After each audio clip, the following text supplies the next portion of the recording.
Hey guys, welcome back to my channel. My name's Tammy. I'm making salt bars today. So the reason that I want to make this salt bar is a couple different reasons. One, it's been about a year since I've made them, and I haven't had any on my shelf since like last December, so it's time.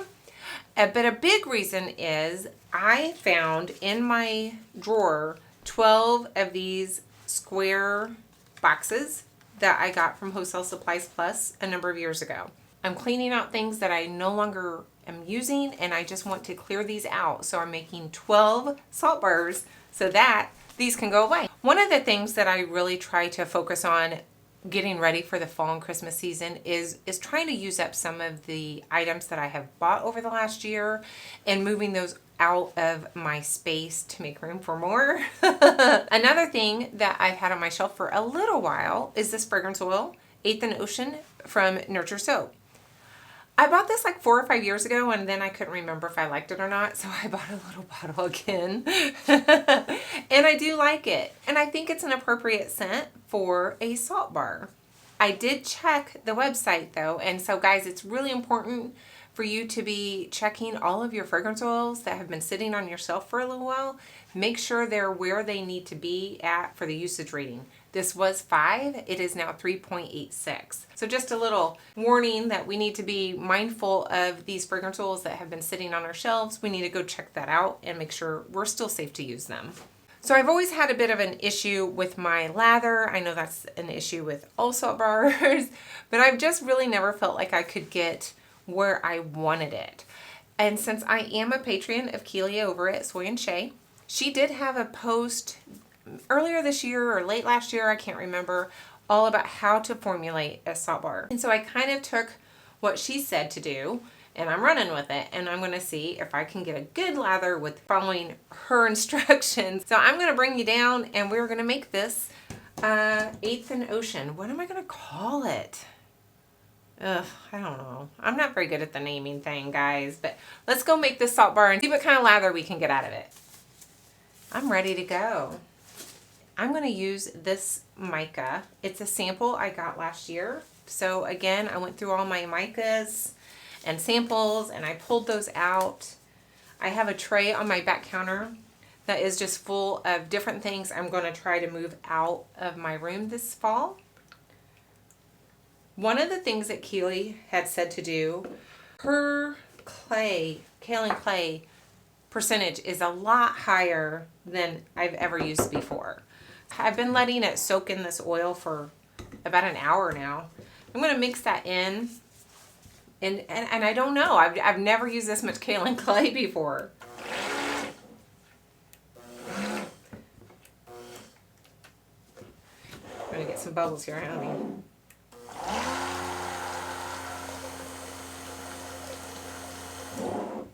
I just like to kind of mix that in with my mixer before I move forward.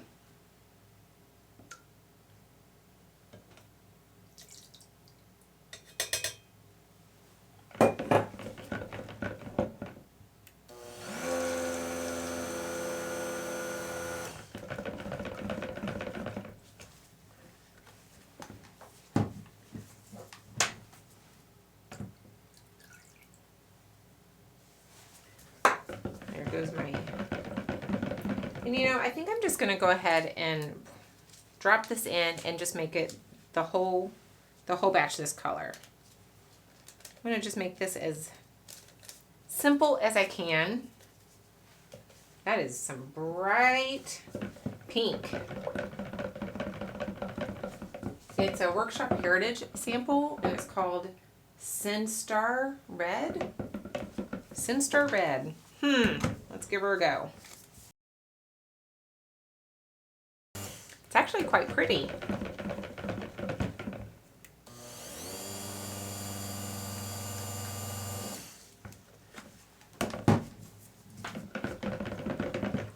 And now I'm going to pour in my salt.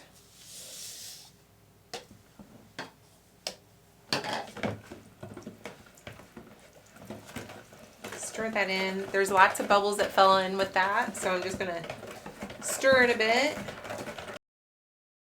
It's a bit heavier on the salt than I'm used to as well. I'm just going to blend that so there's no like chunks stuck together. I'm loving my stick blender. This is the second time I've used it.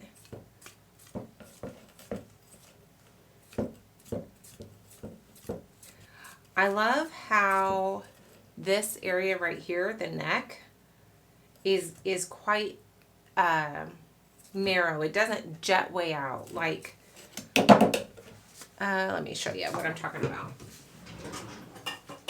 Like this one, this is what I've been using for my lotions and whatnot. But look at that neck is, and it's always trying to scrape that off. So I like how just narrow that portion of that stick blender shaft is.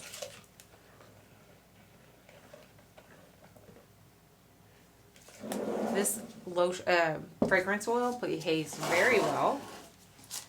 And I am going to throw in some glitter because why not? All right, I'm going to go ahead and get this poured in now. It's still not very thick, but it's thick enough.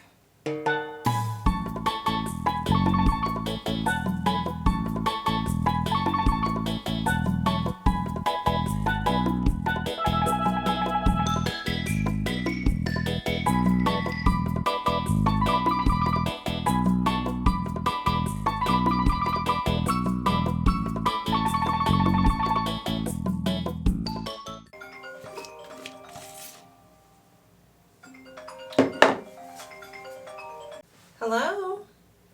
Hey, what are you doing? Oh, not a lot. What are you doing? I'm just finishing a batch of soap. Oh, okay. Are you busy? No, Okay. not at all. You're not making a YouTube, are you? Yeah, you're on YouTube right now. That's okay. I can cut out all that stuff. That's the magic of taping. All right, it's been a few hours. I'm not sure if these are ready to be unmolded, but I'm gonna give her a go. I did put a little cling film on there just to keep the air off of them for a while. And let's just see if they're ready. Maybe a tiny bit soft. Look at that. Smells good, guys. A little bit soft still, but hard enough for me to do this without too much damage. The color is actually pretty. I say that, it's like so silly. Pretty.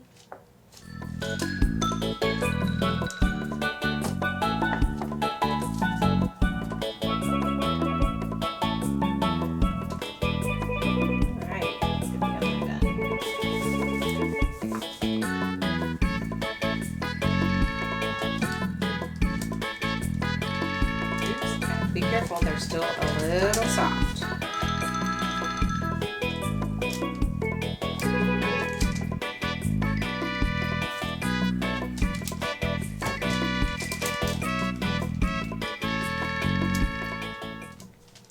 Wearing gloves because there is still, these are not saponified yet. These are still pretty raw. So I don't want to get a lye burn.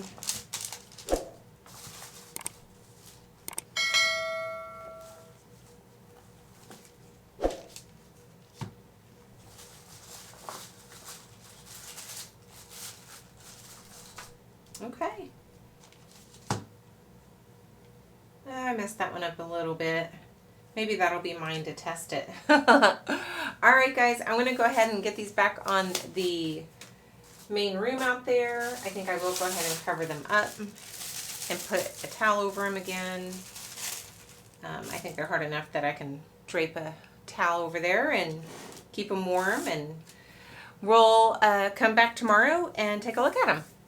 Alright, so instead of the next day, it's like 3 weeks later. But I thought, as this is such a test for me, I would do a demo.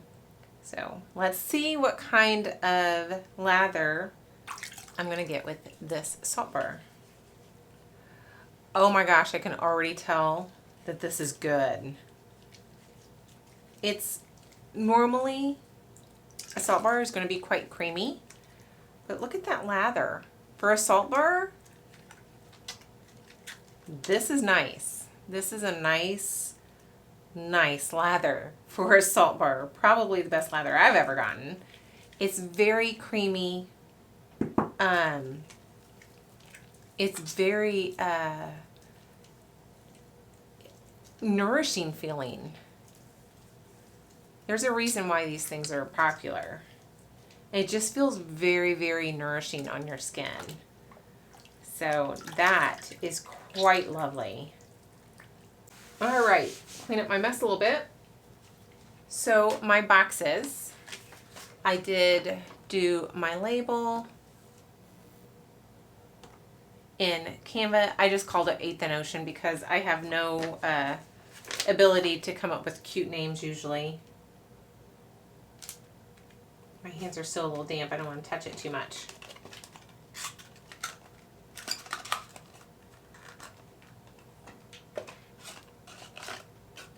That will go in here. And there you go. I have one already done here. So that's what they're going to look like on my shelf. I'm really pretty happy with that. I'm going to let the rest of them kind of cure. Actually, I'm just going to go ahead and open these for another week or so just to let them continue to cure as best as they can. There you have it, guys. I'm so happy to have a salt bar on my shelf again. I can't wait. I've got one to use personal because I had to do a demo. I have to have one for me. It's awesome. 8th and Ocean. It's a bit different in it's not like full on oceany. It's just different. And that's not a bad thing. I'm not saying it's a bad thing. I'm just saying that it's got a really interesting scent to it. That's not unpleasant, but it's just different enough that it may be a little polarizing. Some people may not like it, but I do. And I think it's a perfect scent for a salt bar. I think the color ended up being quite pretty. It faded quite a bit, but that's all right. There's a lot of white salt in this, so I mean, maybe that's why. So if you're still here, thanks for sticking with me. I'm sure this is probably a quickie, so I will just leave you for now. Have a wonderful, wonderful week. Thanks for spending a little bit of your very precious time with me, and I hope to see you in the next one, guys.